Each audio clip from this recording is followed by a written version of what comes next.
Bisa nggak yang Kristen sampai ke surga yang sama ini dengan jalur Kristen? Oke. Dalam keyakinan umat Islam, itu berlaku di masa Nabi Isa. Oke. Selama Nabi Muhammad belum diutus. Oh, jadi yang sudah meninggal di zaman Nabi Isa tuh bisa nyampe tuh? Iya. Nah, kalau... Karena bagi seorang Muslim itu semua dianggap Muslim. Oke. Jadi gini kan, kan Allah mengutus Nabi dan Rasul ya. Iya. Perbedaan definisi sederhananya, Nabi itu seseorang yang Allah utus tidak membawa ajaran baru. Dia hanya mengingatkan kaumnya apa yang disampaikan Nabi dan Rasul sebelumnya. Kalau Rasul itu membawa ajaran baru, tapi agamanya satu, tetap Islam gitu. Dia membawa syariat baru, hukum baru yang menghapus syariat sebelumnya. Nah gitu. Nah contoh misalnya, Nabi Isa dalam keyakinan umat Islam dia Rasul. Semua Rasul pasti Nabi. Tidak semua Nabi itu Rasul. Karena Rasul ini lebih tinggi kedudukannya. Kalau Nabi hanya sekedar mengingatkan kaumnya apa yang disampaikan sebelumnya gitu ya. Oh, berarti masuknya Rasul ya? Iya, Rasul Ibrahim itu Rasul juga masuknya. Oke. Nah, kalau Rasul ini lebih tinggi karena dia semua Rasul pasti Nabi. Karena Rasul ini membawa syariat baru.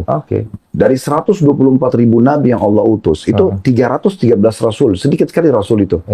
Nah, saya kasih contoh supaya lebih mendekatkan, karena ini panjang kalau mau dibahas.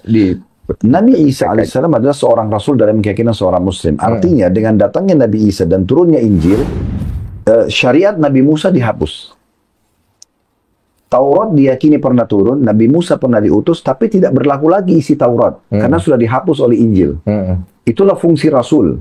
Dia membawa kitab baru, dia menghapus hukum kitab yang sebelumnya. Tapi tetap diyakini harus ada. Nah gitu ya. Nah Nabi Muhammad SAW juga seorang Rasul. Makanya waktu beliau datang, isi daripada Injil dan Taurat sudah diganti dengan Al-Quran. Tapi tetap diyakini Nabi Isa pernah diutus, Injil pernah turun. Nah gitu. Diganti apa digenapkan? Enggak. Secara hukum sudah diganti. Jadi tidak berlaku lagi hukum yang ada dalam Injil dan dalam Taurat. Sebagaimana tadi waktu sebelum Nabi Muhammad diutus, waktu Nabi Isa saja, isi Injil menghapus isi Taurat. Makanya sekarang teman-teman Nasrani kalau ditanya misalnya, bagaimana keyakinan Anda tentang orang Yahudi? Mereka bisa mengatakan mereka kafir. Karena tidak meyakini Nabi Isa. Iya, karena berhenti di Nabi Musa. Sementara ada kitab yang sudah datang sekarang, ada Rasul yang datang. Harusnya mereka sempurnakan keyakinan mereka. Iya. Nah begitu, itu estafetnya. Makanya itu Nabi Muhammad diutus dan Al-Quran turun juga mereka harus lanjutkan estafet itu. Ini berdasarkan pandangan Islamnya seperti itu. Kita kan bicara pandangan Islam. Iya, pandangan Islamnya begitu. Jadi yang Kristen harus melanjutkan estafetnya ke Islamnya gitu. Betul.